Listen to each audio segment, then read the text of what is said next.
daawadayaal ku soo dhawaada barnaamij gaar ah oo aan idinka diyaarinay ceel riiga oo xukuumadda Jamhuuriyadda Soomaaliland ay ka hirgelisay deegaanka Kacayo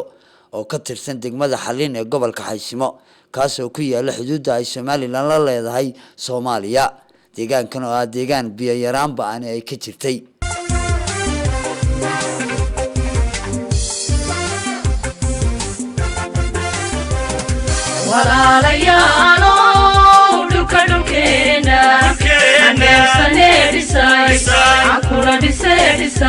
munaasabad kooban oo xaliga lagaga jaray ceelkaasi ayaa waxa ka soo qayb galay xildhibaan Saleeman Yuusuf Cali Koore oo kamid ah xildhibaanada golaha wakiilada Jamhuuriyadda Soomaaliland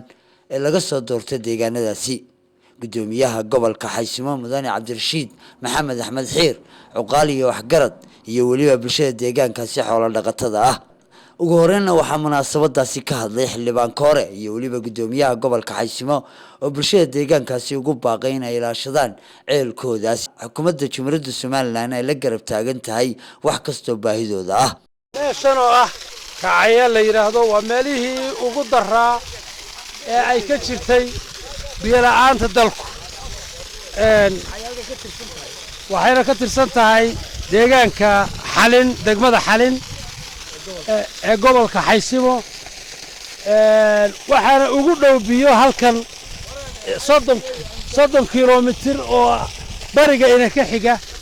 iyo xaggan oo aan dhoweyn sidaa daraadeed maanta waxaad u jeedaan in biyo fiican oo xoolaha iyo dadkuba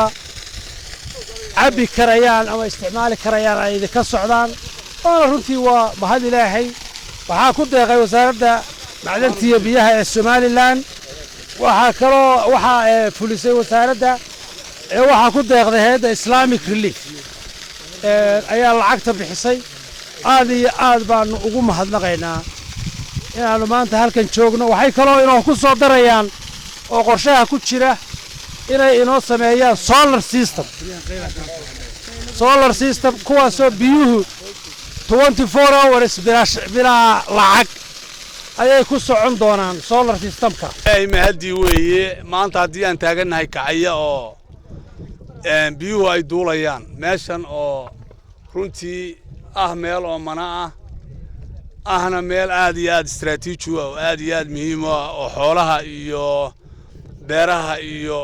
meesiyada xoolaha nooc ay doonaan baa noqdeen dhul xoolaad dhul beeraadna noqon karta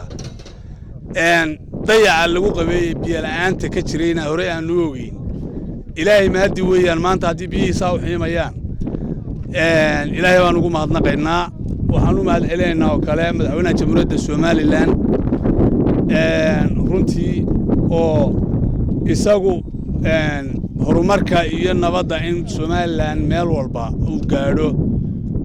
go'aankiisa ay tahay iyo go'aanka xukuumadda Soomaaliland ba Kacayo oo darafkii ugu sheeyay hadda Soomaaliland marka la eego runtii horumarkii biyaha waanu ka bilownay runtii arinta iyada maanta halka Kacayo aan isugu nimay ee sharafta noo ah ee horumar dalkii ka jira ee biyaha oo baahida nolosha bini'aadamku waxa ugu muhiimsan in Kacayo maanta aanu ceelkaas uu ka fulo waa guul alxamdulillaah rabbil caalamiin waxa kale oo aan idin sheegaynaa waxa jira riiga kale oo la qodi doono oo laga qodi doono Xaysimo ilaa 3-4 kale baa jira oo yana aan rajeynayno sanadkan la qodo dhaaman baa jira biyo macaan oo biyaha lagu qabanayo oo iyaga naftigooda la sameyn doono marka qorshaha ku jiraan iyaga naftigoodu waxaas waxa weeyaan waa waxa la rabo dadka inay wada gaaraan arrimaha ka jira deegaanka fursadan aan kaga faa'iideysanayno gobolkan waa gobolka darafka ku yaala Soomaaliland runtii abaarta ka jirta Soomaaliland oo gabi ahaanba dalka oo dhan ka jirta oo la oran karo meel maanta bad qabtaa ma jirto abaartaas way saameeyeen kulka dhisa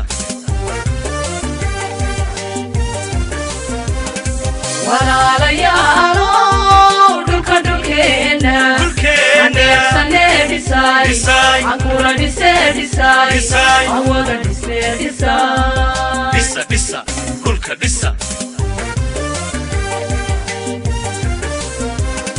والله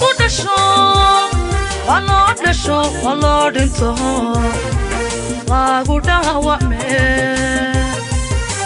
sidoo kale cuqaash iyo waxgarad ka soo jeeda deegaanka ayaa iyaguna mahadnaq ballaaran soo jeediya xukuumadda Jamhuuriyadda Somaliland oo garwadeenka ka yahay madaxweyne Axmed Maxamed Maxamuud Siilaanyo oo ceelka riiga uga hirgeliyay deegaankaasi oo ay baahi ballaaran u qabeen. aad iyo aad baan ugu faraxsanahay xafladatan maanta iyo furitaanka kan iyo daahfurka kan lagu furayo ceelka kacaya lagu furayo maanta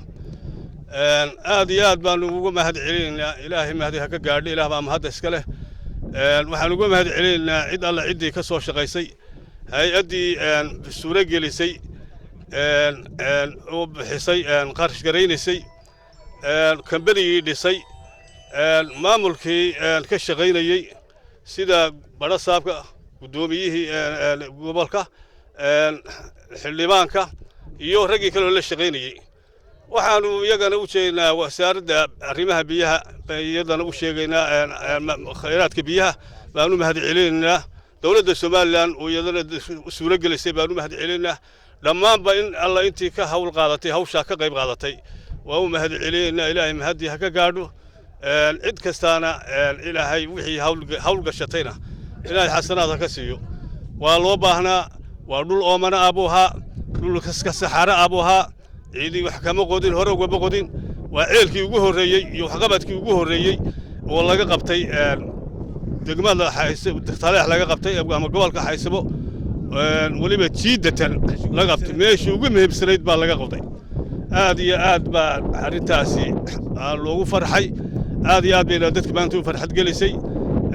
hawlaha yaala iyo baahida taallahna waxa weeye way farabadan yihiin waa bilowgii ugu horeeyay kuwa kalena waa rajaynaynaa in loo qodo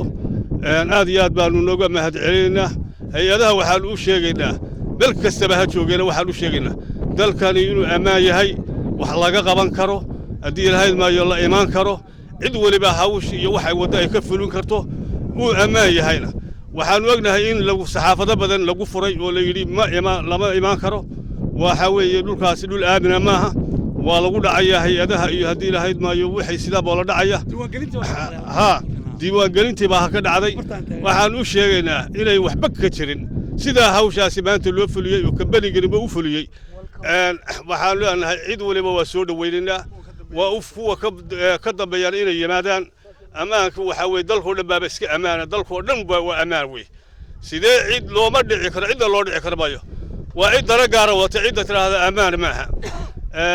intaasaan hadalkayga ku soo ururinayaa mar labaad iyo mar saddexaad baan uga mahadcelinaynaa cid alla ciddii hawshaas soo riixdayba iyo ciddii wax ka qabatay iyo ciddii abaabushayba aad iyo aad gudoomiyaha iyo xildhibaanka iyo garaadka iyo aqoonyada iyo loo yimid iyagana waa salaamayaa meeshan aan joognaa waa meel leeda kacaya oo oomana ah oo dhan waxa oomana ahayd oo dhan walba ay biyuhu u jiraan meesha ugu dhow 40 kilomitir aad iyo aad baan uga mahadcelinaynaa wasaaradda biyaha Somaliland hay'adda Islamic Relief oo ka qayb qaadatay suuro gelisay biyaha maanta halkan biyaha laga furo kamariga iyo cid kasta oo ka qayb qaadatay kamarigeeta oo mahadcelinahay baa mahad leh waa meel important oo meel u baahnay in biyaha laga soo saaro xilli abaar oo khatar ah lagu jiray waxtar weyn oo wax qabad ah oo macnaheedu ay arintani tahay waxaan u sheegaynaa hay'adahan ka hawlgala wadanka dhulku waa nabadgelyo waa dhul nabad ah wax dhibaato kama jiraan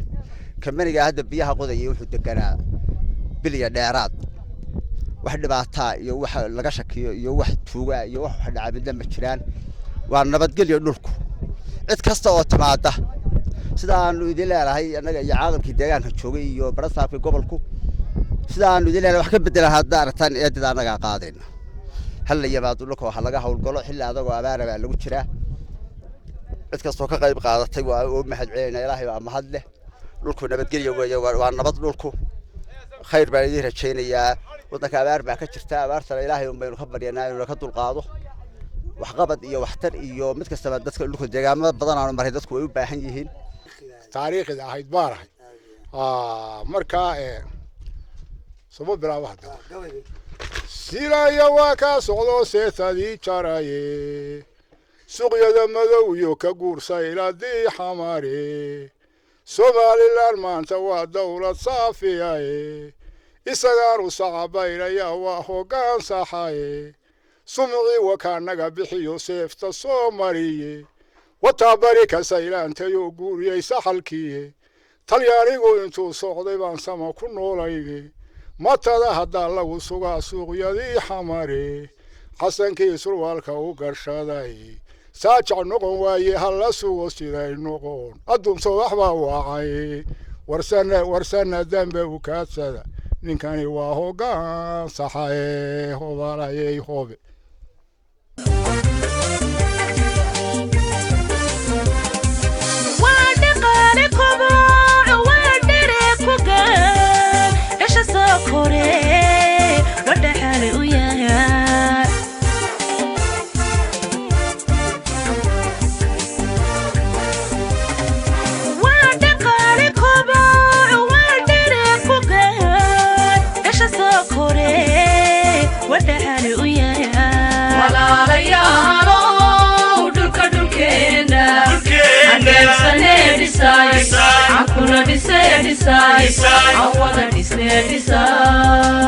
Disa, kulka disa.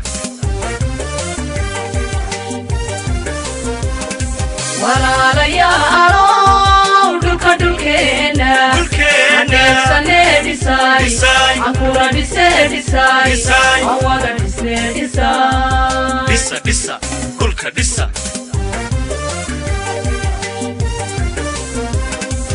waa dharar shaqe waa dhidid kasay